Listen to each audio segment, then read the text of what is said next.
Good afternoon and welcome. I'm Kim Vandeveer, the chairman of the MIT faculty. We gather here today to honor two people, James R. Killian, Jr. and Professor Noam Chomsky. The Killian Award is the highest award that the MIT faculty bestows upon one of its own. It's named after the late Jim Killian, 10th president of MIT. He came to MIT as a student in the mid-1920s.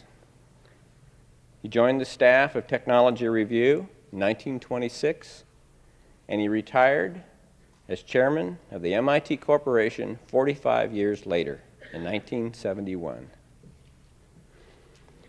He brought great honor and distinction to MIT through his many years of national service. I'll mention two examples, which are just the tip of the iceberg. In the late 1950s, he was the first full-time science advisor to a president of the United States and provided important leadership in the period that set the nation's course to putting a man on the moon. He also served as chairman of the Carnegie Commission on Educational Television, which recommended the formation of the Corporation for Public Broadcasting. He was also a very genuine and likable person, as I discovered quite by accident one day about 20 years ago when I was a new graduate student at MIT. I sat down at a table in the Lobdell dining room with an elderly gentleman that I didn't know, and we struck up a conversation, one that was to begin a long series of enlightening conversations I had with him until the time of his death in 1988. I think his easy way with students and with other members of the MIT community are one of the things that defined Jim Killian to us. This award is named in his honor. We bestow it upon a faculty member each year who has also brought honor and distinction to MIT. Professor Chomsky has been doing so for 37 years as a member of our faculty. Professor Chomsky, would you come to the stage, please? In preparing for today, I did one small piece of research on Professor Chomsky, which I'd like to share with you. With the help of the MIT library staff, I was able to determine how often he is cited in the Arts and Humanities Citation Index. As of the last time the statistics were compiled, we discovered that he is in the top 10. It happens that none of the others are still living. He is the most cited living author. I thought you might like to know the names of the company he keeps. They are in order: Marx, Lenin,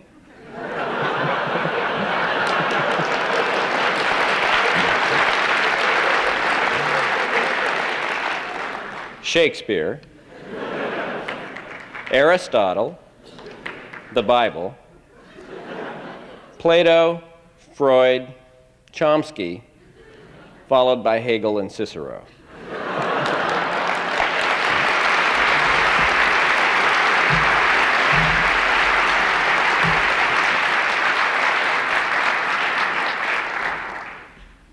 I would like to read from the award. It says, "The president and faculty of the Massachusetts Institute of Technology have the honor to present the James R. Killian, Jr. Faculty Achievement Award to Noam Chomsky, and to announce his appointment as Killian Award Lecturer for the academic year 91-92. In recognition of his extraordinary contributions to linguistics, philosophy, and cognitive psychology, one of the foremost thinkers of this century, he revolutionized the study of language and of the human mind. His books, monographs, and articles constitute major milestones in the history of linguistics. An inspiring teacher, he has trained scholars who are among the most important contributors to the discipline. His presence here has greatly enriched MIT. Professor Chomsky, the microphone is yours.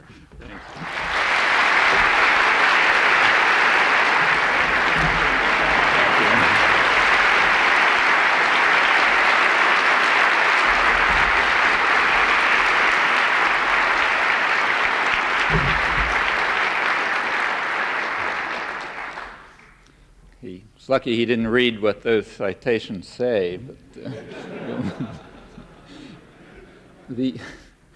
the title of this talk, the announced title, has three parts. Refers to language, the cognitive revolutions, and then there's the quotes around cognitive revolutions. The relation between language and cognitive science is natural. That's a reasonable combination. Modern linguistics developed as part of what's sometimes called the cognitive revolution of the 1950s, actually to a large extent here in Building 20, thanks initially to Jerry Wiesner's initiatives. It was also a major factor in the development of the cognitive sciences ever since their modern origins. So those two words are sort of obvious. The quotes are intended to express a lingering skepticism. And when I say cognitive revolution from here on in, you're supposed to hear so-called cognitive revolution. I'll explain why as I proceed. The skepticism that I feel does not have anything to do with the actual work that's done in the various areas of cognitive science. So vision, language, cognitive development, a few others. In these areas, there have been quite significant advances over the past 40 years. The questions in my mind arise at a second-order level, that is, thinking about the nature of the disciplines that are concerned with what were traditionally called mental acts or mental faculties. And I want to come back to a few of those questions. Some of them are substantive, some of them are historical. First, a few words about the contemporary cognitive sciences and the cognitive revolution as they look to me. And let me stress that others don't see it this way at all. This is not intended to be a survey, but rather a rather personal point of view. George Miller, who was one of the leading figures and founders of the modern field, in a recent article, he traced the modern cognitive sciences back to a meeting in 1956 held in Cambridge. I can't remember whether it was here or at Harvard, but one or the other. It was a meeting of the Institute of Radio Engineers, which had a series of papers on experimental human psychology, which made use of information theory and signal detection and other then pretty new ideas. It had a paper of mine on language, which outlined some of the basic ideas of generative grammar. It had another paper on problem solving and reasoning. It was a paper by Herb Simon and Al Newell, simulation of theorem proving in elementary logic. And he argues that that confluence of research papers essentially initiated the modern field. Well, there were some shared ideas among the participants. One shared idea was a kind of shift in perception or perspective toward the disciplines, a shift which is not terribly surprising now, but was pretty striking at that moment.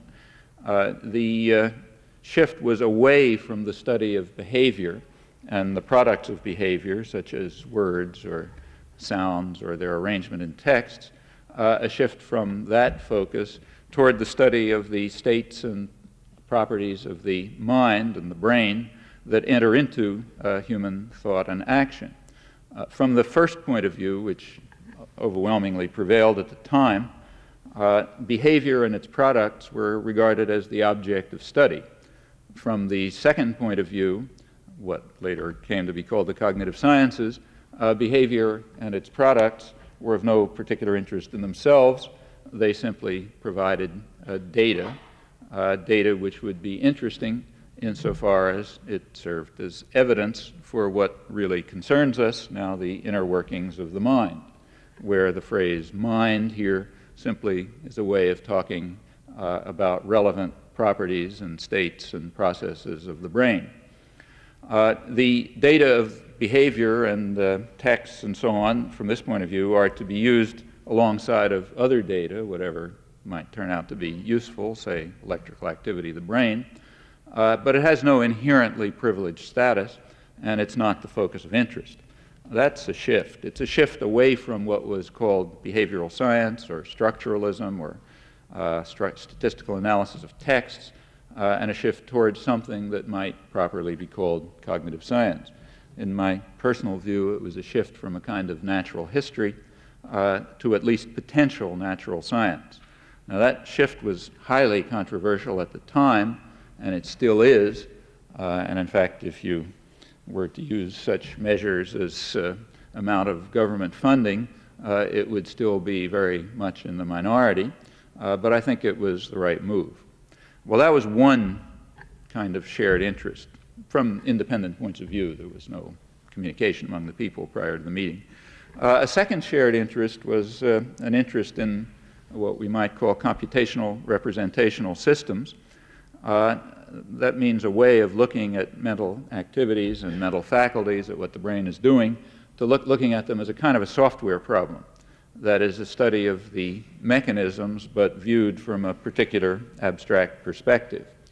Analogies can always be misleading, but one might compare this approach to, say, chemistry about a century ago, where there were notions like valence or periodic table or organic molecule and so on, but they were not grounded in the basic physics of the time.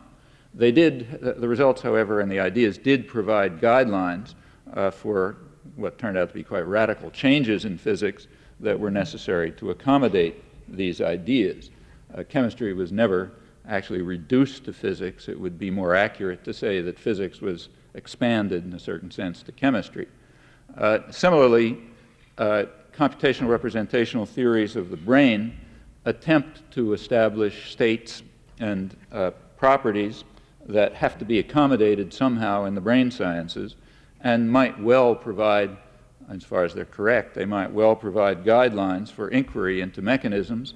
It's possible, again, that they may provide guidelines for what will have to be radical changes in the way that the brain and its processes and states are conceived. How two approaches to the natural world will be unified, if ever, can never be guessed in advance, really. It could be reduction, as in the chemistry, as in, say, the biology-chemistry case, more or less. It could be what you might call expansion, as in the physics-chemistry case, or it could be something else. Crucially, there's nothing mysterious about any of this. It seems to me, at least, to be just normal science.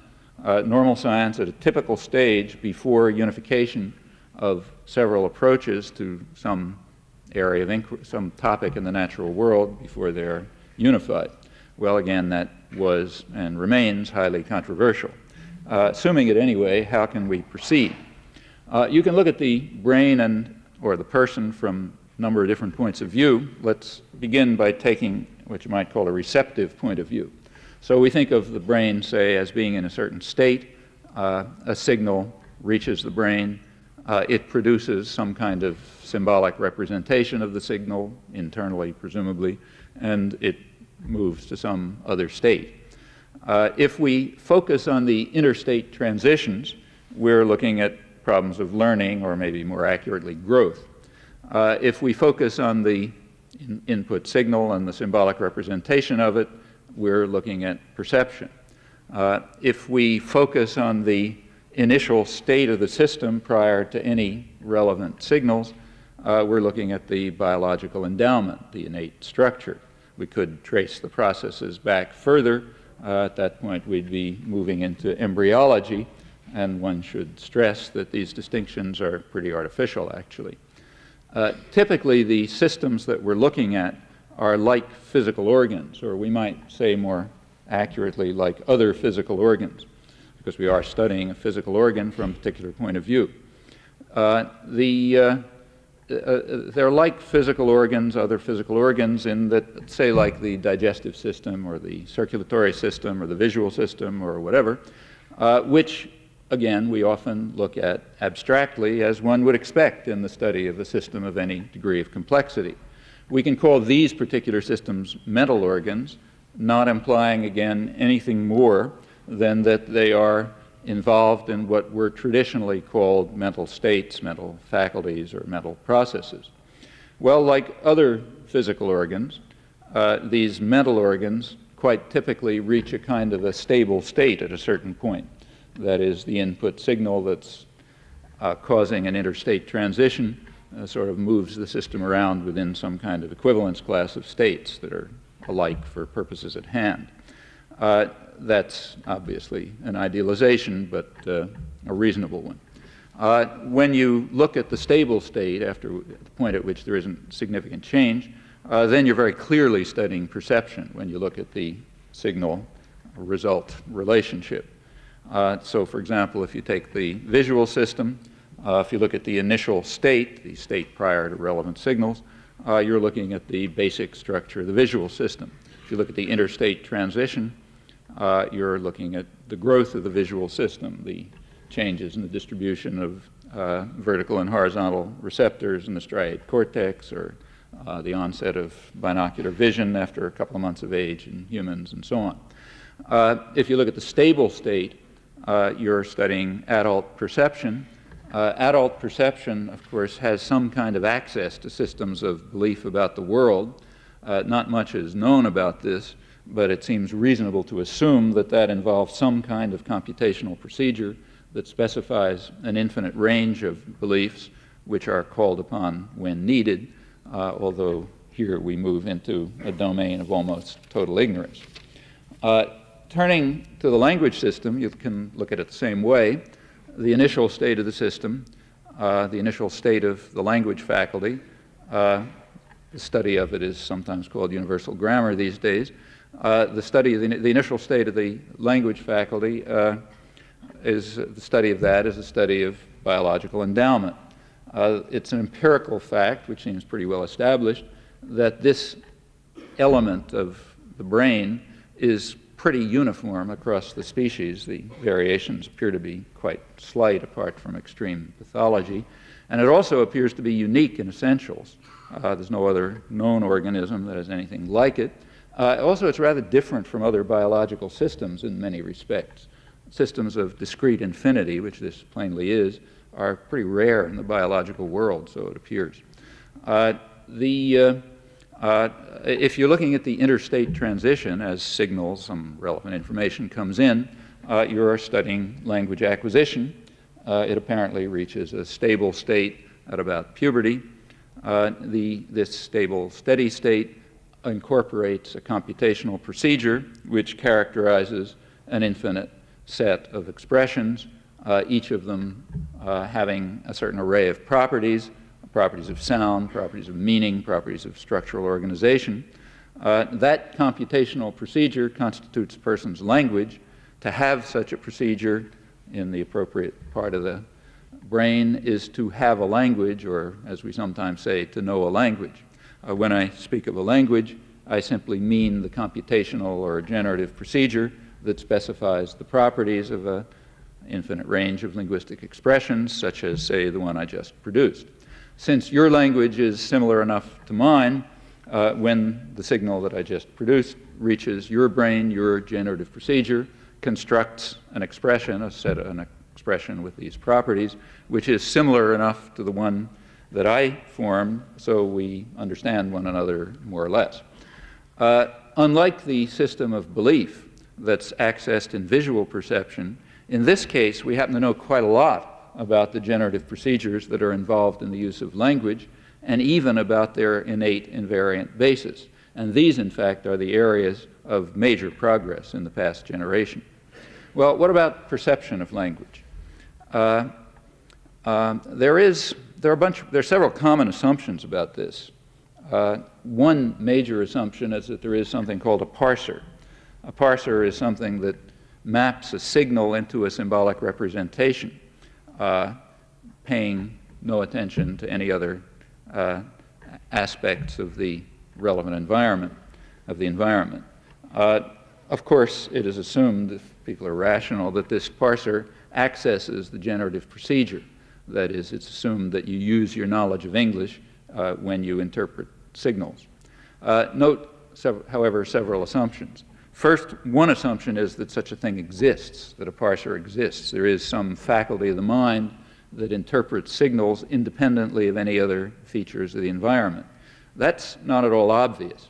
The existence of an internal generative procedure is far more secure and far more obvious than the question of the existence of a parser, and it's also far better grounded assumption, far better grounded empirically, and with much richer theoretical structure. This is contrary to common belief, which usually considers the two the other way around.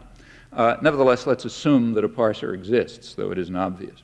It's further assumed that the parser doesn't grow the way a language grows from some initial state to a stable state. Now, that assumption, again, is not very well founded.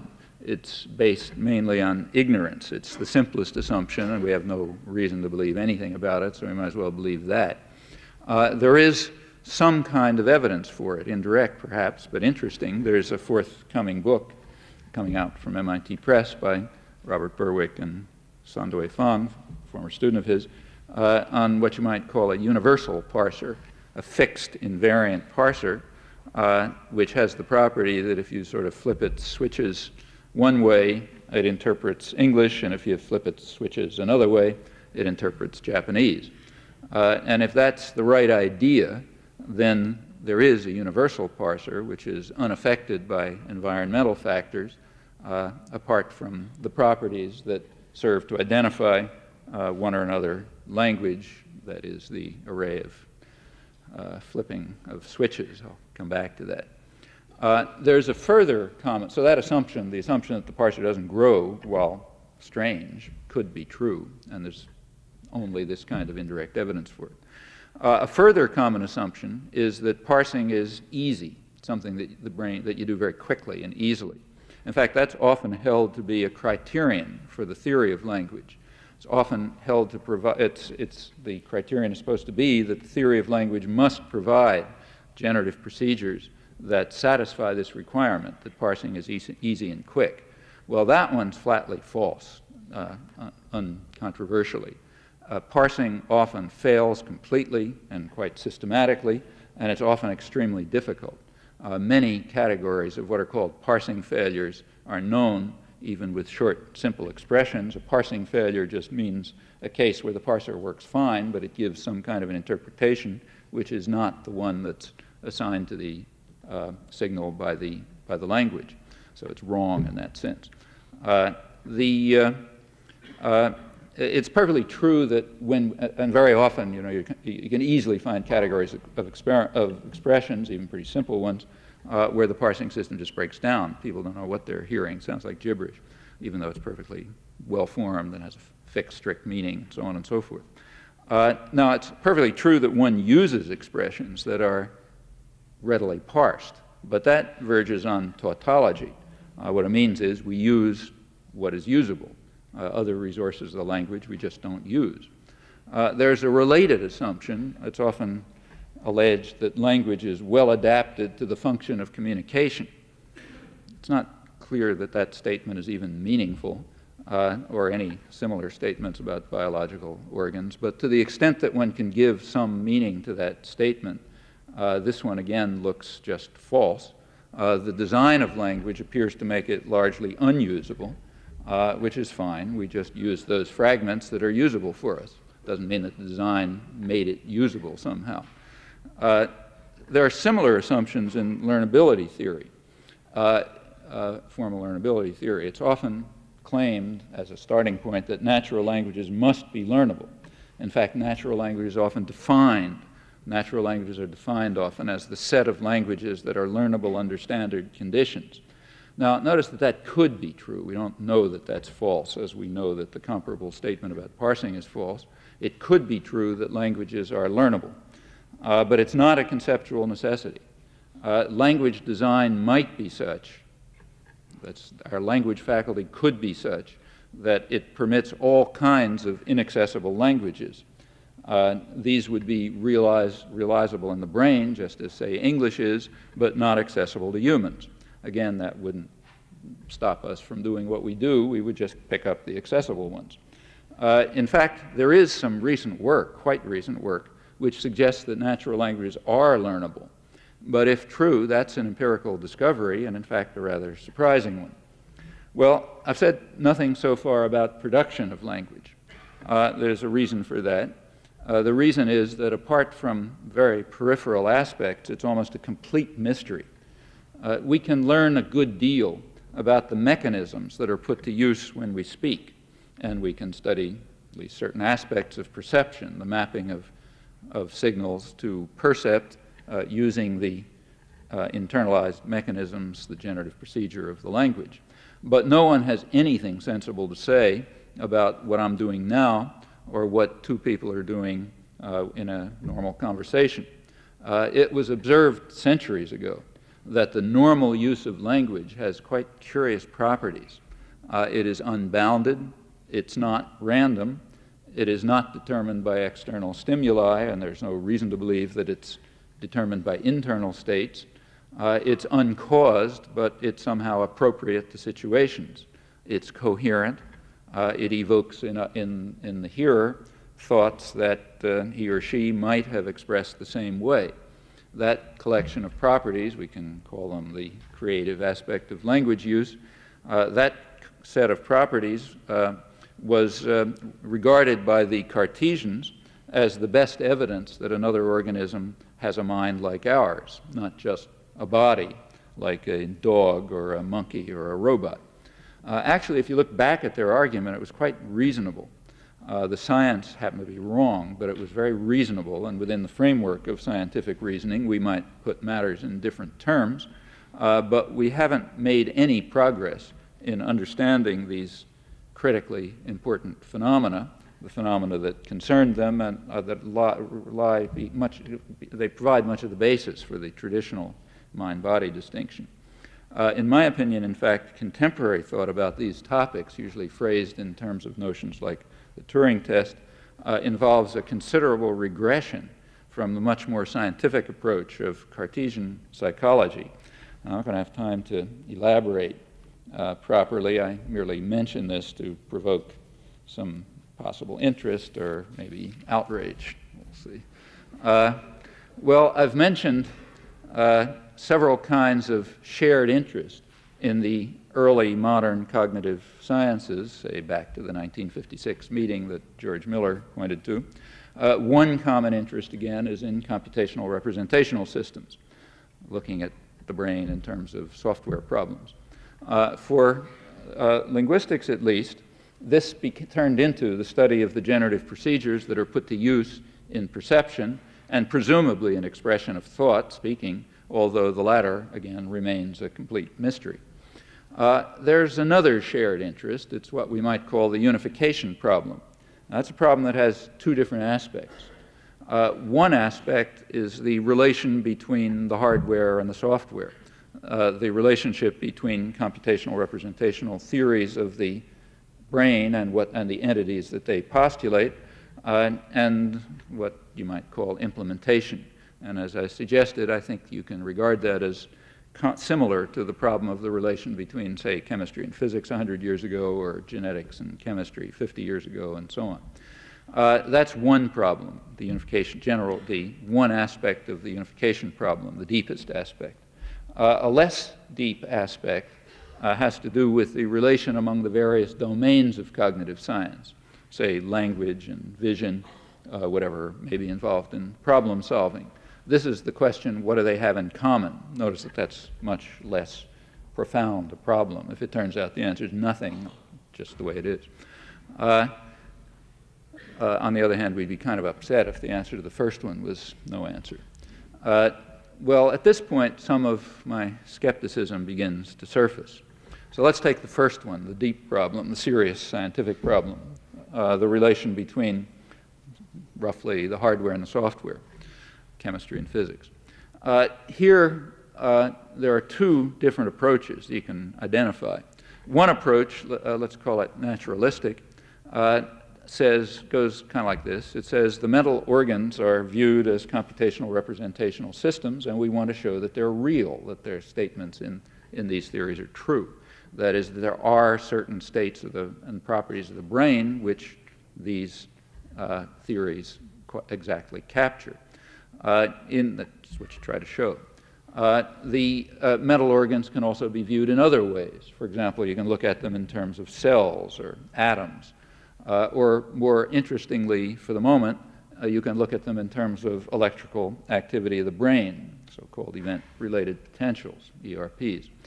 Now, rather surprisingly, there's some recent work which shows quite dramatic and surprising correlations between certain properties of the computational representational systems of language and of ERPs, evoked potentials. For the moment, these ERP measures have no status apart from their correlation with categories of expressions that come out of computational representational theories. That is, they're just numbers sort of picked at random. They don't have any, because there's no relevant theory about them that says you should look at these numbers and not at some other numbers. In themselves, in other words, they're curiosities. Still, it's interesting because there are correlations to rather subtle properties that have emerged in the attempt to develop computational representational theories which explain the form and meaning of language. So that suggests an interesting direction for research, namely to try to unify these quite different approaches to the brain and to place each of them in an appropriate theoretical context. For the moment, that's primarily a problem for the ERPs, but if you can pursue it, could be quite an interesting direction, and one can think of lots of consequences. Well, the same is true of the relation between CR systems, computational representational systems, and physiology, at least in principle. Here it's just in principle because in practice at present we don't really have much to look at there except from the theories of the computational representational systems. But here, whatever the difficulties may be, we seem to face ordinary problems of science before the typical situation when alternative approaches there's no understood way to unify them or connect them. Well, there's a different approach to this unification problem, which actually dominates contemporary thinking about cognitive science, not necessarily the actual work, but the thinking about what it amounts to. This approach is to divorce the study of mental organs from the biological setting altogether, and to ask whether some simulation can essentially fool an outside observer. So we ask whether the simulation passes some rather arbitrary test called the Turing test, but Turing test is just a name for a huge battery of possible tests. And so we pick out one of those kind of at random. And we now ask whether some, say, extraterrestrial invented organism or some actual programmed computer passes the test, that is, fools somebody. And people write articles in which they ask, how can we determine empirically whether an extraterrestrial or a programmed computer or machine can, say, play chess or understand Chinese? And the answer is supposed to be, if it can fool an observer under some arbitrary conditions called the Turing test, then we say we've empirically established that. Actually, you may have noticed last November there was a big splash about a running of the Turing test over at the Boston Computer Museum together with the Cambridge Center for Behavioral Studies and a quite distinguished panel. They had a bunch of programs which are supposed to try to fool people. There was, I think, a $100,000 prize offered. Big story in the Boston Globe, front page story in the New York Times. Science had a big splash on it. I wasn't there, but I'm told that the program that did best in fooling people into thinking that it was a human was one that produced cliches at random.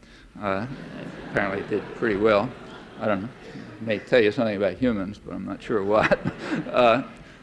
As far as I can see, all of this is entirely pointless. It's like asking how we could determine empirically whether an airplane can fly, the answer being if it can fool someone into thinking that it's an eagle, say, under some conditions. But the question whether an airplane can fly, and whether it's really flying, or for that matter, the question whether high jumpers were really flying at the last Olympics, that's not an empirical question. That's a matter of decision, and different languages make decisions differently. So if you're speaking Japanese, I'm told airplanes, eagles, and high jumpers all are really flying. If you're talking English, airplanes and eagles are really flying, but humans aren't, except metaphorically. If you're talking Hebrew, eagles are flying, and neither airplanes nor humans are, but that's just a matter of, there's no substantive issue involved. There's nothing to determine, no question to answer. Simulation of an eagle could have some purposes, of course, say learning about eagles, or maybe solving some problem in aerodynamics. But fooling an observer under some variety of the Turing test is not a sensible purpose as far as I can see. As far as I'm aware, there's nothing like this in the sciences. Incidentally, if you go back to the 17th and 18th centuries, scientists were very much, who we call philosophers, but they didn't distinguish, they were greatly intrigued by automata, by machines. For example, automata that simulated, say, the digestion of a duck. But their goal was to learn about ducks, not to answer meaningless questions about whether machines can really digest, as proven by the fact that they can fool an observer, who's just, say, looking behind a screen or something, however they may be doing it. Well, this is one of the respects in which, in my opinion at least, there's been regression since the 17th and 18th century. Chess playing programs are a perfect example of this, in my opinion. Well, anyway, that's two approaches to the first question of unification, the sort of deep one. What about the more shallow question of unification? That is, the question of unification among the various branches of the cognitive sciences. Is there any real commonality among them? Well, that doesn't seem entirely obvious. So take what you might think of, what you might call physical organs below the neck, metaphorically speaking, meaning not the ones we call mental. Say, take the circulatory system and the digestive system, visual system, and so on. These are organs of the body in some reasonable sense, viewed abstractly. And that's a normal way to study any complex system. The study of these abstract organs does fall together at some level, we assume, presumably at the level of cellular biology, but it's not at all clear that there's any other level, that is, that there's some kind of organ theory at which these systems are unified, maybe, but it's not obvious. Well, the brain is scarcely understood, but to the extent that anything's understood about it, it appears to be an extremely intricate system, heterogeneous, with all kind of subparts that have special design and so on. And there's no special reason to suppose that the mental organs are unified in some kind of mental organ theory above the level of cellular biology, that is, above the level at which they may fall together with the circulatory system and so on. If there is no intermediate level, no such unification, then there is no cognitive science, hence there was no cognitive revolution, except for similarities of perspective, which could be quite interesting, in fact. Well, there are various speculations about this question. In fact, they go right back to that 1956 meeting. One general line of speculation is that the mind is what's called modular. That is, that mental organs have special design, like everything else we know in the physical world. The other approach assumes uniformity, that there are what are called general mechanisms of learning or thinking, which are just applied to different domains. They're applied to language or to chess and so on. And as I say, these differences, they didn't exactly surface, but they were more or less implicit at the 1956 meeting. The paper on generative grammar took for granted modularity, that is, a rich, specific genetic endowment, the language faculty, special system, and no general mental organ theory. The Newell-Simon approach the study of the logic machine, that took for granted the opposite position. That is, that there are general mechanisms of problem solving which are quite indifferent as to subject matter. In their case, theorem proving, but equivalently chess or language or whatever. And you can trace these different intuitions back quite a way, quite back hundreds of years, in fact. They're very lively today in the discussions about connectionist work, for example. My own view is that the evidence is overwhelmingly in favor of the highly modular approaches. There are only a few areas where we have any real insight, and these invariably seem to involve quite special design. Possibly there are some unifying principles, but about these, if they exist, nothing much is understood. Again, that's a minority view, but I can only tell you the way it looks to me. Even internal to the language faculty, there seems to be quite highly modular design.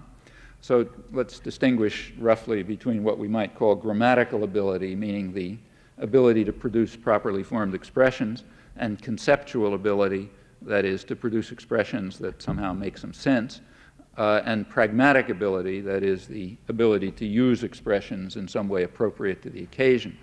Well, these capacities have been discovered to be dissociated developmentally, like one can develop and the other's not, and selectively impaired under injury. And their properties are quite different, and they seem to be radically different from what we find in other cognitive systems. So even internally, just at the most gross look, we seem to find modularity, and when you look more closely into subsystems of language, they just seem to behave rather differently. I don't see why this should surprise anyone. It's exactly what we find about every other biological organism, so why shouldn't it be true of the brain, which is maybe the most complex one around, but it's considered a very controversial position. Again, I stress, as far as I know, all the evidence supports it, and it shouldn't be surprising. Well, on the other, just how modular is the language faculty? That's an interesting question. It doesn't seem so special that it's linked to particular processing systems.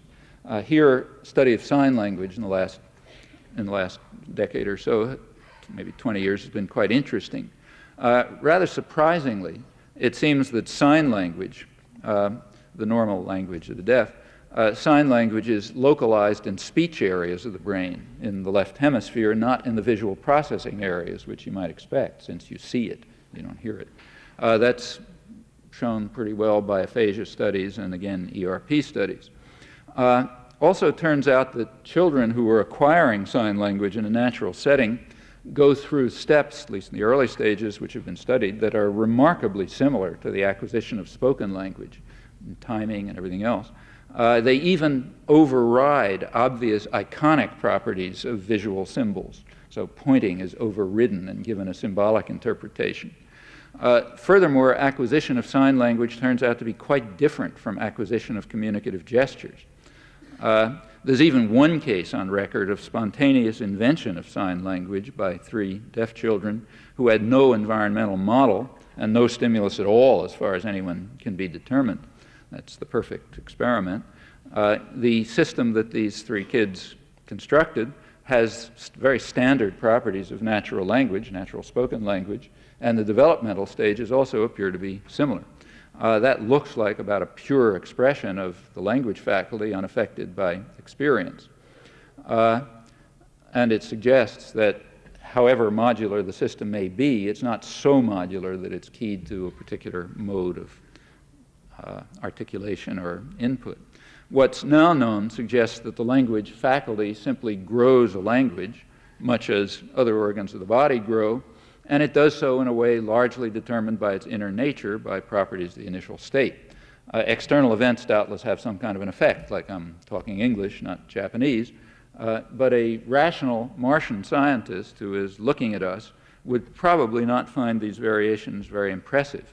And the language that grows in the mind appears to be at least partially independent of sensory modality. Well, at this point, we're moving towards serious inquiry into modular architecture of mind and brain in some of the few areas where it's possible to undertake it, and with some surprising results.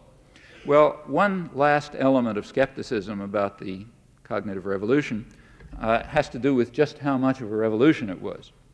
In fact, to a far greater extent than was realized at that time, or is even generally recognized today, the shift in perspective in the 1950s recapitulated and rediscovered some long-forgotten ideas and insights from what you might call the first cognitive revolution, which pretty much coincided with the scientific revolution of the 17th and 18th centuries.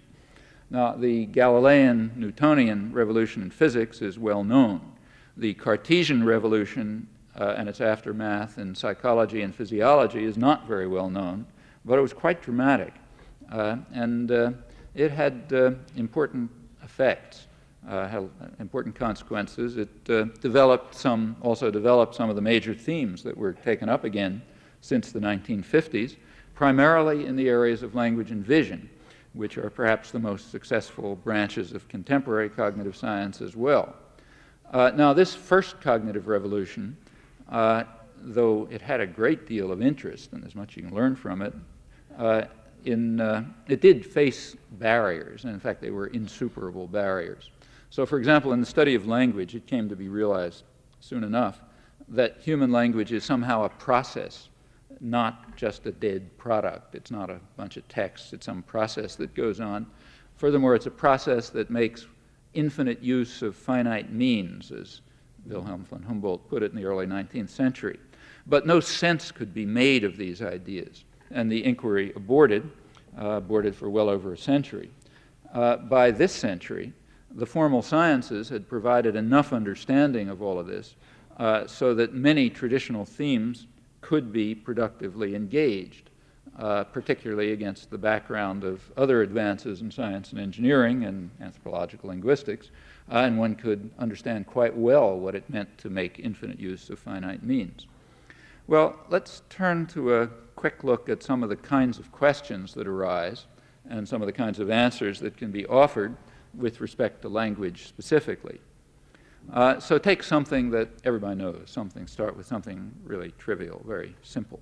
So take a simple phrase like, say, brown house. You and I have generative procedures which are more or less similar, and these generative procedures determine what we know about this expression. For example, we know that it consists of two words. We know that those two words have the same vowel for most speakers. We know also that if something or other, if I point to something, I say that's a brown house, what I mean is its exterior is brown. If somebody paints a house brown, we know that they painted the exterior brown. If they painted the inside brown, they didn't paint the house brown. If you see a house, you see its exterior. So we can't see this building as a matter of conceptual necessity. If we were standing outside, we might. And the same is true of a whole mass of what are sometimes called container words, like box or igloo or airplane. You can see an airplane, for example, if you're inside it, but only if you can look out the window and see the wing, or if there's a mirror outside which reflects the exterior of the airplane or something like that. Then you could see the airplane, otherwise not. The same is true with invented concepts, even impossible concepts. So say take a spherical cube. If somebody paints a spherical cube brown, that means they painted the exterior brown, not the interior. All of these, a house that's set and all these things are exterior surfaces, which is kind of curious to start with. However, they're not just exteriors. So suppose two people, say John and Mary, are equidistant from the exterior, regarded as a mathematical object. Suppose they're equidistant from the exterior, but John is outside it and Mary is inside it. We can ask whether John, the guy outside, is near the house or whatever it is, and there's an answer depending on current criteria for nearness, but we can't ask it about Mary. We're not near this building, no matter what the criteria are. So it's not just an exterior. It's an exterior plus something about a distinguished interior. However, the nature of that interior doesn't seem to matter very much. So it's the same house if you, say, take it and fill it with cheese or something like that. You change the exterior, it's the same house, hasn't changed at all. On the other hand, and similarly, you can move the walls around and it stays the same house.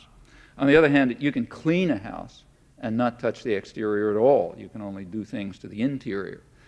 So somehow it's a very special combination of a abstract, though somehow concrete interior with an abstract exterior. And of course, the house itself is perfectly concrete. Same is true of my home. That's also perfectly concrete, but in a quite different way.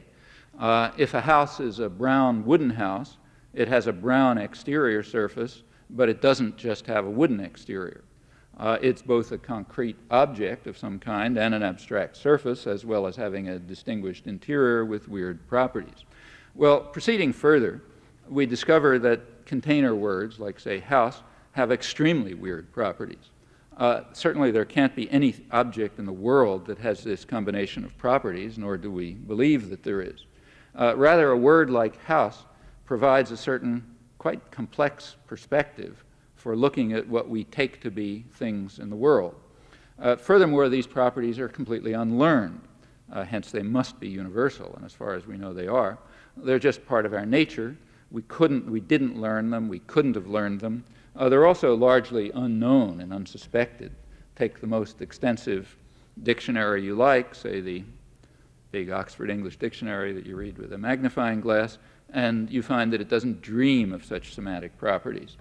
Rather, what the dictionary does is offer some hints that allow a person who already knows almost everything to pick out the intended concept. And the same is true of words generally, and in fact the same is true of the sound system of language. They are largely known in advance in all their quite remarkable intricacy, hence they're universal, a species property. The external environment may fix some details, the way the Oxford English Dictionary can fix a few details. But language acquisition, and in fact probably a good deal of what's misleadingly called learning, is really a kind of biological growth where you kind of fill in details in an extremely rich predetermined structure that just goes back to your nature. Very much like physical growth, or as I think we should say, other aspects of physical growth. Well, if you look at the structure of more complex expressions, then these conclusions are just reinforced. Again, let me take pretty simple cases to illustrate. So take the sentence, say, John ate an apple, and drop out the word apple, and you get John ate. And what that means, everybody knows, is John ate something or other. So if you eliminate a phrase from the sentence, you interpret it as something or other. John ate means John ate something or other, more or less. Take the sentence a little bit longer, but not much. John is too stubborn to talk to Bill. Well, that means John is so stubborn that he won't talk to Bill.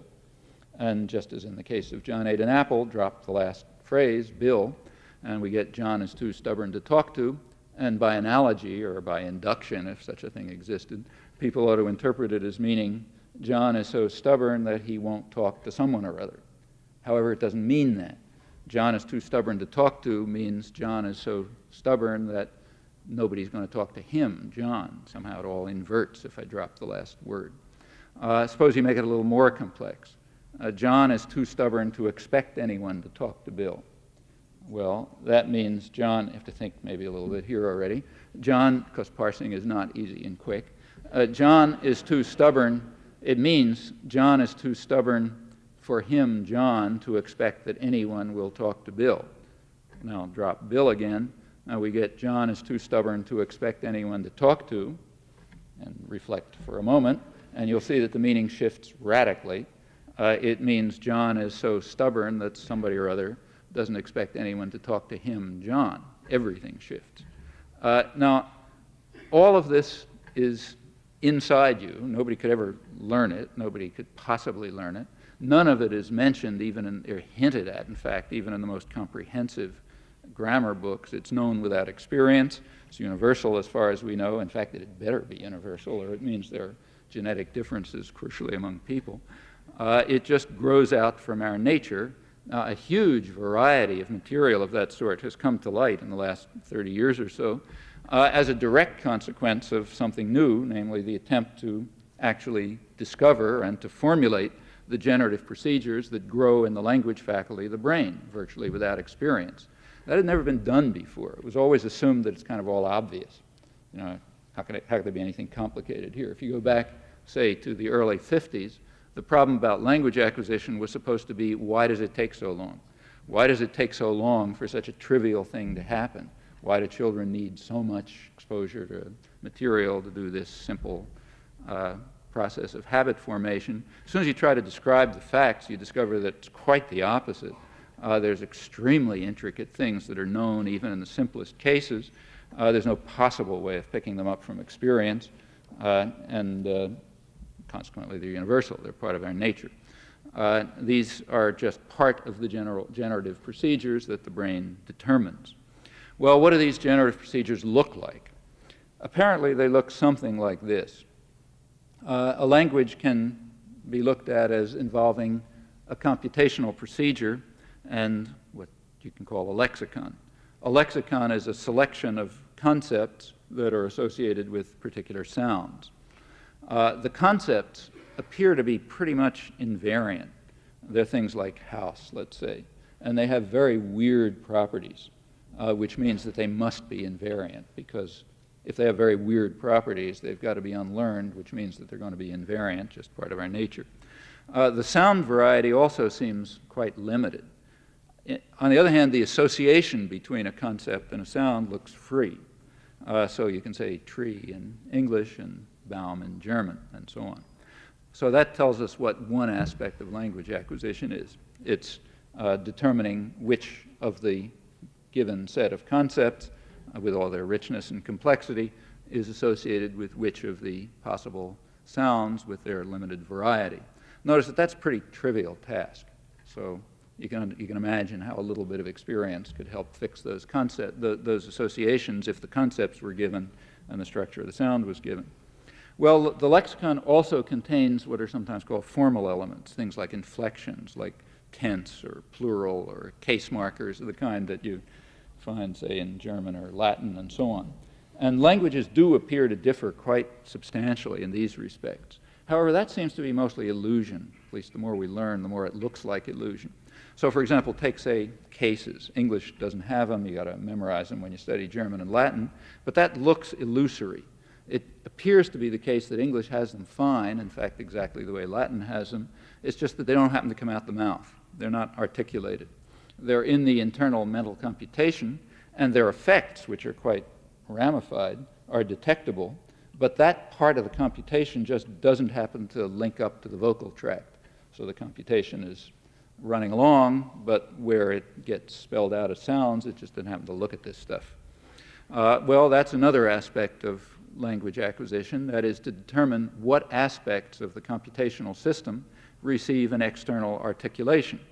There are also some differences among these formal elements that also have to be fixed, but they appear pretty narrow. Notice, incidentally, that if you have a very intricate system with just a few possible differences in it, which could be sort of right at the core somewhere, making those changes may produce something that looks phenomenally quite different. Just look at it from the outside, it may look radically different, even though it's basically the same thing with really only trivial differences. And that's pretty much what languages seem to look like. Well, what about the computational system? That's the lexicon. What about the computational system? It's possible that it's unique. That is, it's invariant. There's just one of them. There's nothing at all to be learned. It's not certain, but it's at least possible, in fact, plausible. If this picture is on the right track, notice we're very close to concluding that there's only one human language, at least in its deeper aspects. And incidentally, going back to this rational Martian scientist, that's what he would have guessed in the first place. Otherwise, acquisition of these highly intricate systems on the basis of fragmentary experience and the uniformity of the process would just be a miracle.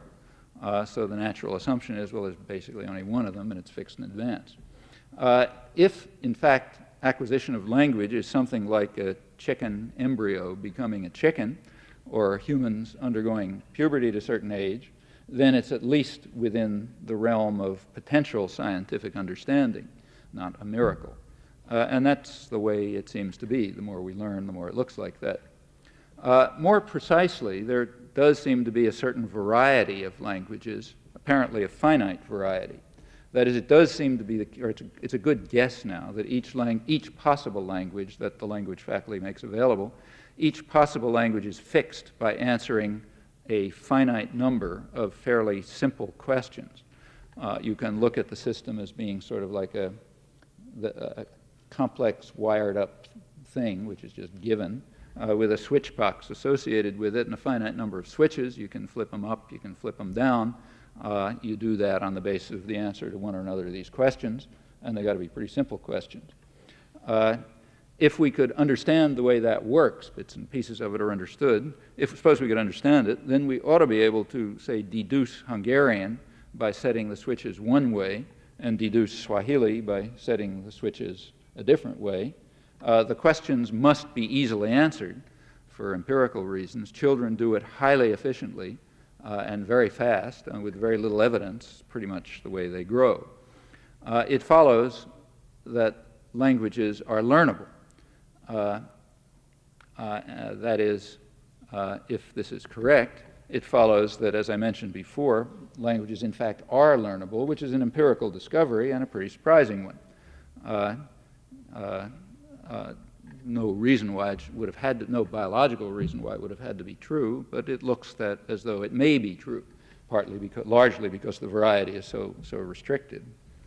Well, assuming that to be true, we now have the following situation. Languages appear to be learnable, which is surprising, but languages appear to be unusable, which I don't think is surprising at all. What that means is that only scattered parts of them are usable, and of course those are the parts we use, so we don't notice it. Now actually this unusability property may be somewhat deeper than what I suggested. Since the origins of modern generative linguistics, there have been attempts to show that the computational system is constrained by certain very general principles of economy which have a kind of global character to them. And there's some recent work that carries these ideas a long step forward. It's still pretty tentative. In fact, it's unpublished. But let me sketch some leading ideas that indicate where things might go. Suppose we think of a linguistic expression in something like the following way. The language faculty selects a certain array of items from the lexicon. That's what it's going to talk about.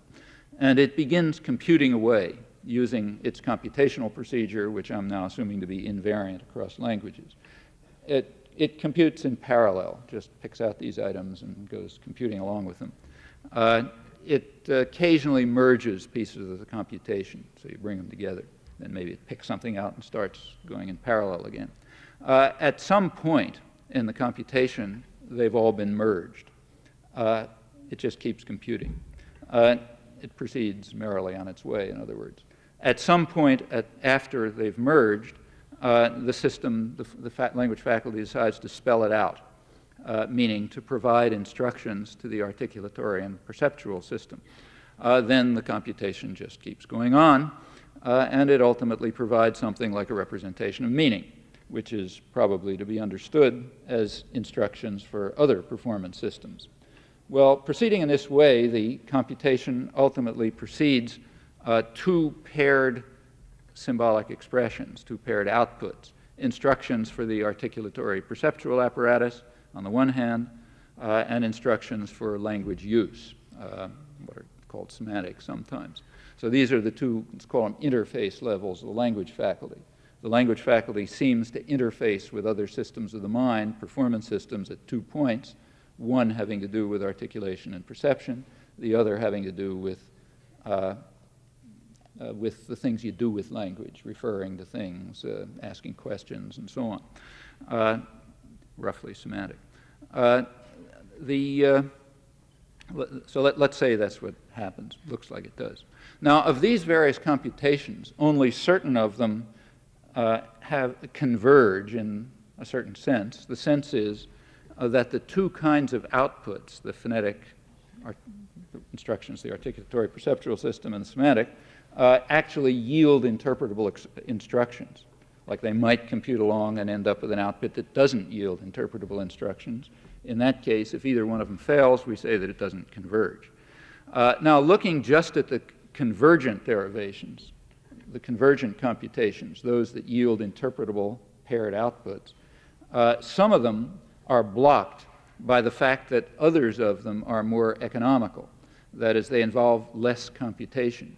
Now, here you've got to define amount of computation in a very special and precise sense, but it's not an unnatural sense. Well, if you can do this, it's going to turn out that many instructions that would be perfectly interpretable just can't be constructed by the mind, at least by the language faculty, because the outputs are blocked by more economical derivations. What is a linguistic expression then? Well, a linguistic expression is nothing other than the optimal realization of certain external interface conditions. A language is the setting of certain switches, and an expression of the language is the optimal realization of universal interface conditions, period. All the work would now be done by special properties of the nature of computation and very special notions of economy, which do have a kind of global character. They have a kind of a least effort character, but of a global sort. Well, it turns out that quite a variety of strange things can be explained in these ways in terms of a picture of language that is really rather elegant. It's guided by conditions of economy of derivation with very simple and straightforward operations. They're not only elegant, but they're pretty surprising for a biological system. In fact, these properties are more like the kind what one expects to find for quite unexplained reasons in the inorganic world. Well, these economy conditions, as I mentioned, they have a sort of a global character to them, though not entirely. They have a tendency to yield high degrees of computational complexity that would render large parts of language unusable. Well, that's not necessarily an empirical objection. We then turn to an empirical question. Are the parts that are rendered unusable the parts that can't be used? We know there are plenty of parts that can't be used, so if it turns out that parts of language involve irresolvable computational complexity, irresolvable by a reasonable device, and those are the parts you can't use, fine, that's a positive result, not a negative result. What we might discover then, if this continues to look as promising as I think it does now, what we might discover is that languages are learnable, because there isn't much to learn, that they're unusable in large measure, but that they're surprisingly beautiful, which is just another mystery if it turns out to be true. Thanks.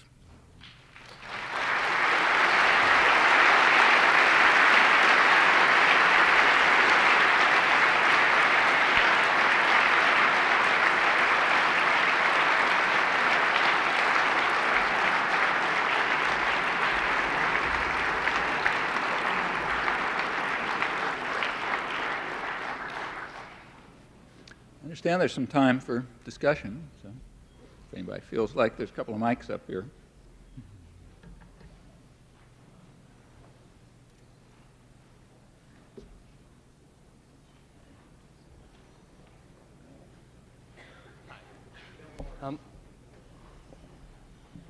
Can't see. Should I go ahead? Oh, okay. Do you have a mic? Go ahead. Okay. You sort of touched on my question with your last couple of statements. Do you think, how well do you think the, what we want to express maps with what is expressible through language? Do you think there are maybe easily computable things that can't get through, and do you think this has some implications for other forms of expression, music? Well, that's an interesting question. The question is, how much of what we think, can we articulate? In order to have an answer to that question, we'd have to have a way of getting at what we think that's independent of what we articulate. So we'd have to have a way of getting at what we think which is independent of language, and that's hard. There's really no way to get at what we think other than what we can articulate somehow. Now, just if you nobody knows anything about this, so your guess is as good as anyone else's, but if you introspect about it, just, to the extent that introspection means anything, it looks as though the kind of thing you're talking about happens all the time. So it's a common experience, at least, whatever it means, in a conversation, for you to say something and realize that's not what you intended, and you try it again, and you listen to that one, and maybe it was a little closer, but not quite, and then you try it again, or maybe somebody suggests something, and finally you get it out, and yeah, that was what you intended. Well, it's hard to make sense out of that experience unless there's something going on in there that's not expressed linguistically, some kind of thought or something, and you're trying to figure out a way to articulate it. However, what that means, nobody knows, because we don't have any way of getting at the thoughts other than by the articulations. If you could figure out a way of doing it, that would be interesting. Phil?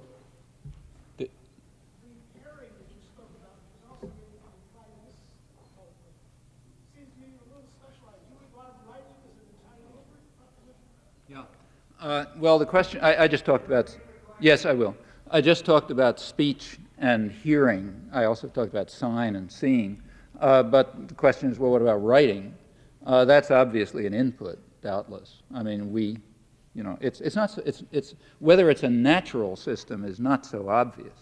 There isn't, as far as I'm aware, there's no evidence, somebody correct me if I'm wrong, but I don't know of any evidence that children can learn language from writing. They can learn it from sign, clearly, and that's just like speech. They can learn it from hearing. But as far as I know, learning from writing is always secondary. That is, it's mapping some visual sign system or some auditory sound system into another mode of representation.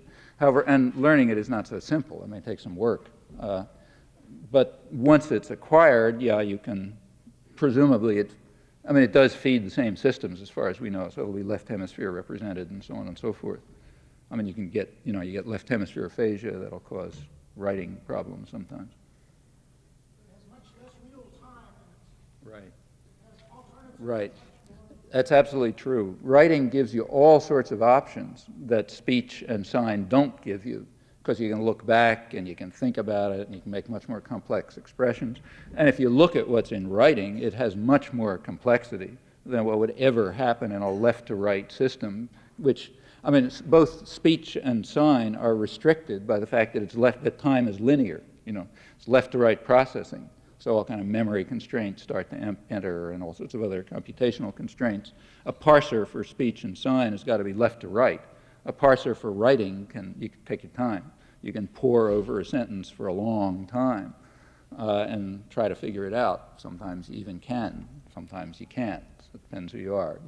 Like if I read a text in postmodern literary criticism, I can look at the sentence for about a year and I still don't understand it, but presumably you can at least figure out that it's got some grammatical structure. There are some interesting questions about, there's some work actually suggesting that the creation of writing systems may have had an impact on, even maybe on language change and allowing certain more complex options to be developed and so on. I don't think that's impossible. You should really ask other people here about that because they know a lot more about it than I do, including some of them who've worked on it. Another point that ought to be mentioned is that there are invented systems. All of you know them. When you study at MIT, you're learning invented, created systems all the time. Now, those things are called languages, like, say, the language of mathematics or something, but that's just a metaphor. They're very different from languages. Even the language of ordinary scientific informal discourse is radically different from language when you begin to look at its properties. All of these weird, complex properties of language, like what I mentioned about house, when you develop a system that you want to use for understanding the world, science, you try to divest the concepts of all of these strange properties of natural language. So, for example, when you study, I don't know, the other day I can't say I read, let's say I looked at a paper in Science on the granular structure of matter. It was asking whether a heap of sand is a liquid or a gas, or is it some other form of matter, something or other. Well, I couldn't understand the article, but I could see what he's talking about. But the point is, the author of the article didn't care how the term liquid is used in English, or in any other language. That didn't come up. What he cared about is the special technical concept created in the course of this effort to understand the world, which may have the same sound as the English word liquid, but is going to have very different properties. So these things that are constantly created are sort of, you might say they're accretions to language, and they're typically the interactions with them are typically in written form. But they're very different systems. I expect that they're created by totally different faculties of the mind.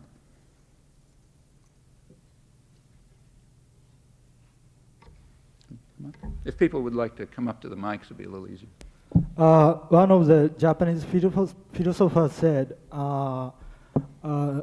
the cerebral physiology, the physical study of brain, shows to some extent the physical computational processing of languages is very different. Of what? Physical computational processing of? Processing of language of computer is very different from physical, that of physical brain. And he also said it's safer for us to call a machine computer rather than call a machine artificial intelligence. On the other hand, I'm sorry, I didn't entirely understand. If you look at the computer processing of language, yeah, it's the way the computer works is simpler than the brain? the computer processing the system of language is different. Different from the way the brain does it? Yeah. Yeah, that doesn't really mean anything. I mean, you see, it's like saying that if you build a bulldozer, it's different from a person digging a ditch.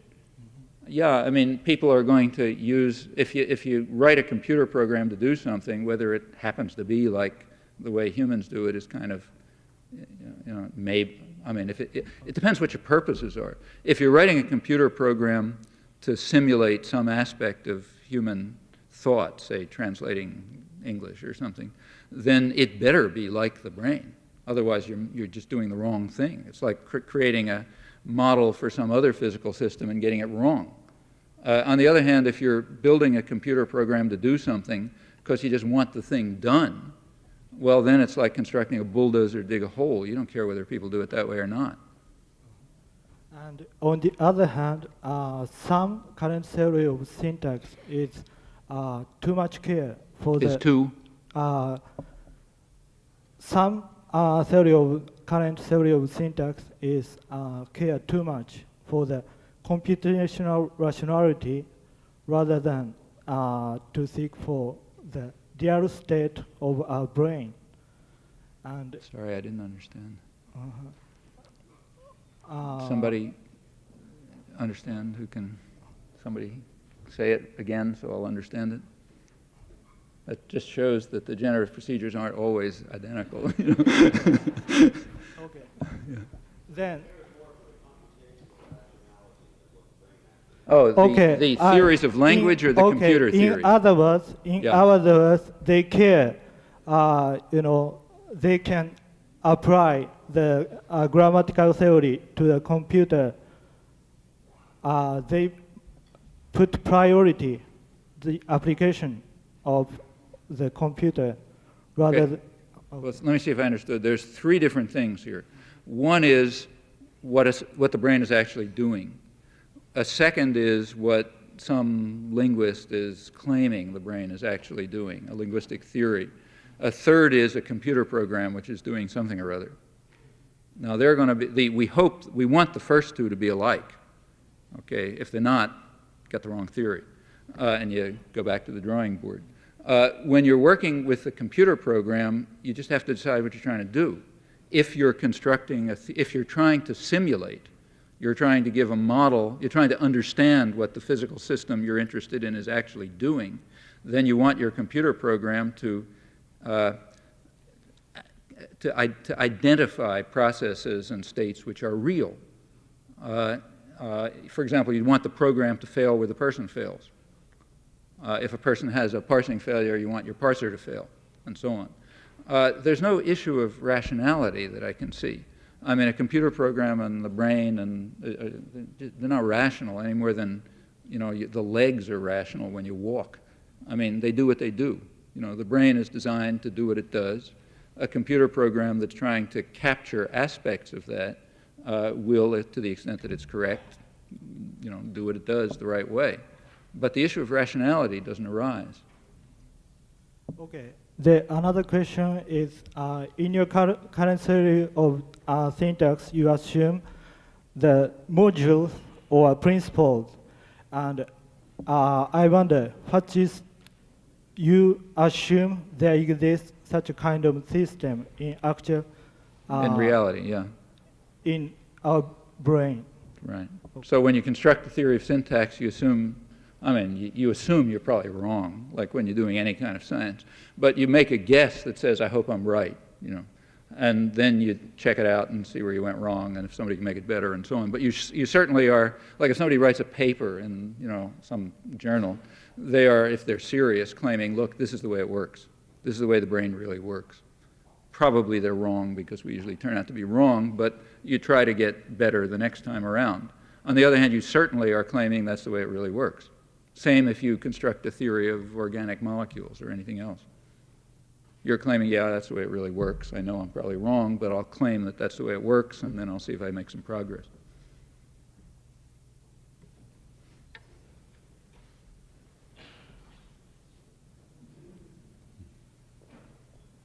I really enjoyed your comment about when you said that there was one human language. And you also indicated that if we were Martian and we came to the Earth, we would sort of hear one sound in a sense. So I was wondering, with all of the diversity that we have in the world today, and historically, with Asia being one way linguistically, and Africa another, Europe another, and with inflectional languages that we've developed from Indo-European influences, and the agglutinative languages that come from Africa, and the Creoles from the Caribbean area. In the future, say 100 years from now, could you comment on which tendency would you feel that we would more likely be to go in, that of one human language for the Earth, or diversity with many? See, when I say there's one language, I don't mean that we should try to sort of all speak Esperanto or something. What I'm claiming is the actual diversity, even the possible diversity. There's a lot of possible languages around that just haven't come along for historical accident. But if you consider the possible diversity, what I'm saying is a rational Martian scientist who looks at us the way we look at frogs would say, well, there's only one of them. It's true, like if we look at frogs, they're all frogs, if a frog looks at frogs, they're all wildly different from one another.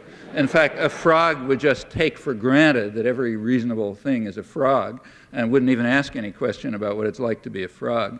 A frog would presumably be precisely different, interested in whatever minuscule difference there may be among frogs that tells them, you act this way or that way to them. They don't worry about the fact that they're all frogs. That's taken for granted. Or if you're doing a genetics experiment, let's say, you pretend that all the fruit flies are identical. If somebody really asks you, you'll say, yeah, they're a little bit different here and there, but they're basically identical for all I care. And whatever is different about them, I forget about. And again, from the point of view of the fruit flies, the world may look quite different. Now, we're no different from any other organism, I presume. I think we're part of the natural world. So we take for granted that anything around is a human being. If other people use the word house with this weird collection of properties that we use, we don't even notice it. That's just like breathing, because that's just the way any reasonable creature is. On the other hand, if a Martian were to, and if you go over and you hear somebody speak Swahili or something, that looks wildly different. On the other hand, I'm suggesting that if a Martian were to look at us, or if we were capable of looking at ourselves, as we can, you sort of abstract yourself away from being a human being and you try to become a scientist. You can't get out of your own skin completely, but you try. Look at us the way we would look at frogs or fruit flies, and I think what you discover is we're remarkably alike. All of this diversity is really pretty superficial. It goes back to very similar structures, in fact, so similar that this diverse range of languages may very well have only one computational procedure and only slight variations among it. And the set of concepts with all their richness and intricacy, most of which is undreamt of, nobody even knows what it is, that probably is going to turn out to be alike. Now, of course, there will be differences, and in our lives as human beings, we'll be very much interested in the differences. But in our lives as scientists, we'll say they're all the same. That's what I mean. I see what you mean. In other words, were you saying that you made the example of the container nouns, and yeah. I believe you said if we look upon it from the exterior, well, we have a very weird difference. way of looking at containers, a way which is extremely complex. So complex, in fact, that there couldn't be a physical object that has any of the properties that that has the collection of properties that we assume when we talk about them. Well, it doesn't mean we're confused or anything like that. It just means that the language resources we have compel us to look at the world from a very strange perspective. And we all do it that way because we're human. Frogs do it their way because they're frogs. Now, there are also slight differences among us, like English and Swahili, but they look slight. Now, about the diversity of languages, chances are it's going to move towards uniformity, but that's for completely other reasons. That's because a lot of people get murdered and, you know, power spreads and that sort of thing. So languages are, in fact, disappearing, but that's like the way biological diversity is being reduced. Thank you. That's the question I want to ask you about. The future of language. I talk to people from other countries and I ask them what they listen to on the radio in terms of music. And it's all English-based pop music. The publishing industry seems to be going in the direction of English language universal throughout the world. There are countries that have set up organizations to protect their languages. I know the French government has such an organization, particularly when, what was it, pinball machines in France became Les Flippers. Are we going toward a future where English will be the universal language? Well, you know, that's a question at a different dimension altogether. That has to do with, that's a question of power, you know, and that's a different set of issues arise. My guess is not. I mean, in some respects, the world's becoming more diverse. For example, I don't have any statistics, maybe somebody knows, but I wouldn't be at all surprised if the number of, say, scientific papers being written in German and Japanese is increasing, not decreasing. You go back to, say, early 50s, they're probably writing in English, because the U.S. is so overwhelmingly dominant. If you're not writing in English, you don't exist. But that's probably, I'm sure some of you know, maybe Phil knows or something, but I suspect it's more diverse now. And if real development takes place in other places, I would expect it to continue to be diverse in that respect. Also, you know, while there is a tendency to, I mean, take, say, the European community, or take Europe altogether, while Europe is in a way, at one level, unifying, it's also splitting all over the place. We read about it in Eastern Europe, where, you know, there's a different country emerging every village by now. But it's happening in Western Europe, too. I mean, Scotland is moving towards, you know, there's a big pressure towards independence. Actually, it's even happening in the United States. I was giving some talks in Alaska a couple of weeks ago, and I discovered to my amazement that the governor of Alaska was elected on an independence ticket.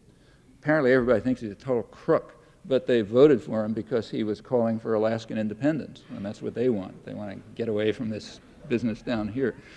So I think one also finds, you know, very disintegrating factors in the world system towards people trying to identify communities that they can belong to, you know, or feel part of, or something like that. And that leads to, there's been a lot of revival of languages that were dying. I think it's awfully hard to predict. It depends on complicated economic and social and political processes that we don't have any, at least I don't have much understanding of. I heard a report of evidence on brainwaves that if you're hearing in English or seeing in English a table, your brainwave pattern is different than if your natural language is German. Is that because we always give them an oral element, or is it a difference in visual element, or what causes this difference? Well, I don't know those results, but if there's anything like that, I suspect it would be picking up something about the input system. It's extremely hard to believe that, I mean, first of all, I don't think there's any technology or understanding around that would enable you to identify the conceptual structure of English versus the conceptual structure of German in anything like, say, electrical activity. If you can, I don't know, maybe, again, I'm sure some of you know much better than I do, but if there's anything involving, say, electrical activity, the brain, that this is distinguishing a German word from an English word, it's probably picking up the physical input, like the articulation, which of course are radically different. Yes, these were experiments in which both they were asked mentally to think sentences. Think about something, but when you think about something, yeah, but when you think about something, see, you can't think about something without beginning to get your motor system working. Try to think about a word without saying it to yourself. I'd like to ask two questions. The first one is, Alonzo Church said once that Principia Mathematica was as much a part of the English language as Paradise Lost. Now, speaking from my modest personal experience, I can report that in an hour of an average mathematics seminar, one is likely to hear more metaphors than in a month of Iowa Poets Workshop.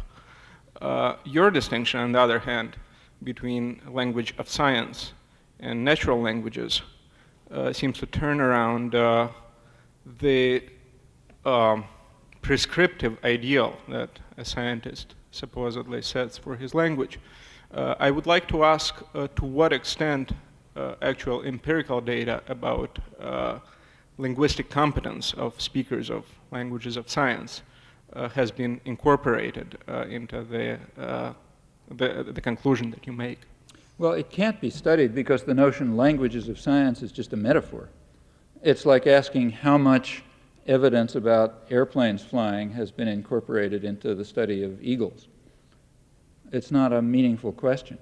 When scientists construct the system that they're working in, they may not think about it, but what they're actually doing is divesting the system of many of the complicated properties of natural language, and they're also adding to the system other properties that natural language doesn't have. So, for example, take Principia Mathematica, or let's say go back to Frege, which kind of starts the thing off. The systems that, say, Frege, in the beginning of modern philosophy of language and so on, philosophy of mathematics, the systems that he created, which of course he called languages, but that doesn't mean anything. The systems that he created had properties, stipulated properties that language probably doesn't have at all. In fact, presumably some quite critical properties, like a Fregean system, the kind that is then developed, say, in Principia Mathematica, that has a property of reference. That is, words refer to things. Okay, so the numeral 3 refers to the number 3, period. It's just made up that way. Well, that doesn't seem to be the way natural languages work. They don't have what are called logically proper names. Back, 40 years ago or so, philosopher Peter Strawson talked about what he called the myth of the logically proper name, pointing out, and I think accurately, that languages just don't have them. They have other ways of carrying out the act of referring. But if you tried to use the language ways in mathematics or in physics, it would just be a total screw-up. So what you do is create systems which have properties like reference between a symbol and a thing, and which, of course, pick the things to make some sense. You pick the things so that they're going to be part of the natural world. Natural language doesn't care whether they're part of the natural world or not. You just do it the way you're constructed to do it in a certain way, and whether take, say, the case of liquid that I mentioned before. You can't help using liquid with the natural language connotations when a physical syntax of Principia Mathematica is radically different than the syntax of language at the most elementary level. I mean, every formal language, for example, like, say, the language of Principia Mathematica, begins with a distinction between well-formed formulas and not well-formed formulas. There's no reason to believe that any such distinction exists in natural language. I mean, from the start, you just make up new systems with the goals that, which are an attempt to come to an understanding of nature. Natural language was not, is not a system which is sort of given to us with the intent of coming to an understanding of nature, any more than walking is. You've got to keep taking your intuition, you've got to keep trying to overcome your intuitions when you do science. I mean, you look at the sunset every evening. You can't help but seeing the sun set. You can know all the astronomy you like, and when you look at it, you see the sun set. There's no other way to see it. That's just the way you're constructed. But insofar as you're a scientist, you try to take yourself out of your skin. I don't want to see the sunset. I want to see relative motion and so on and so forth. And it's the same in constructing these so-called languages, whether it's Frege or Principia Mathematica or anyone else. So there's no meaningful question about are they like natural language? No, they're different. They may use some of the, I mean, it's perfectly true, as you say, that if you go to a math class, math lecture, people are going to use metaphors all over the place. Similarly, in a math, open the American Journal of Mathematics, and the things that are called proofs are not proofs in anybody's sense. They're hints that a smart mathematician could use to make up a proof. I mean, if you tried to construct a proof, every issue of the American Journal of Mathematics would be as big as the Library of Congress or something like that. You can't do that, you know. So of course you use metaphors and hints, and you appeal to people's intuition and understanding and so on. But that's just because you're a human being trying to do science. Insofar as you're doing science, you will very consciously often diverge from properties of common sense or natural language, which are just biological capacities, just as you'll try to diverge from your perception of the sun as setting. Well, perhaps I was calling for a more descriptive rather than prescriptive notion of proof in analyzing the language of mathematics. But I would like to ask you something. Well, see, there's no issue. Look, there is no such thing as a descriptive. There is no descriptive study of the practice of the American Journal of Mathematics. It's just not an interesting topic. I mean, you do it the best you can with the least effort to make sure that people who understand more or less what you understand will get the idea. You know, that's kind of the way you do it. Are you saying then that the relation of reference is radically different in natural language, or perhaps even non-existent? Well, it appears to. I mean, this is a very controversial issue again, and I don't want to be glib about it, but my own view, at least, is that the relation of reference, which is stipulated for formal languages, doesn't even exist in natural language. Thank you. I like the metaphor about setting switches. My switches were obviously set to English. I tried to reset them, and reasonably well, to Japanese, and found that quite different. And I wonder if your studies have given any insight into second language acquisition and perhaps ways to facilitate it. Mine haven't. There are people here who work on second language acquisition. Suzanne Flynn, for example, and is a person who's done interesting work on second language acquisition, and her work suggests that, you know, there are certain parts of the system that are just fixed and universal. Then there's other sort of peripheral parts where you got to set the switches. And her work suggests that at the adult level, this distinction is still there, so that when you're learning Japanese as an adult, you're still using the. See, you might assume that it all just gets assimilated. Once you set the switches, it's just what it is, and you can't distinguish the switches from the principles anymore. But according to her work, you probably can distinguish, so that's interesting. On the other hand, how people learn second language, that seems to vary all over the lot. Like, say, take our department, you know, little small department over at MIT with 8 faculty members. We happen to have in the department 2 people who are at opposite extremes in the human race in their capacity to learn second languages. One is me, who is at the extreme of total incapacity. The other is Ken Hale, who picks up second languages the way a child does, and it's like a miracle.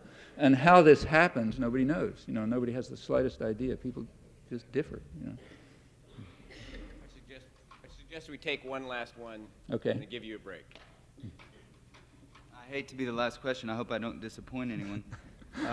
It's a real I was burden. wondering if there's some practical difficulty with constructing a theory about language that requires language to articulate the theory.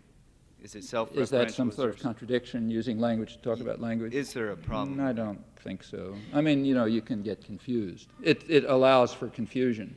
But if you sort of keep your head straight, there isn't a real problem. For one thing, when a linguist talks about language, a linguist is doing something like a chemist talking about the world.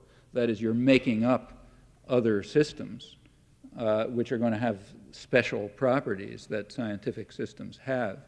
I mean, you're going to use English words, but of course, if you go to physics class, they also use English words.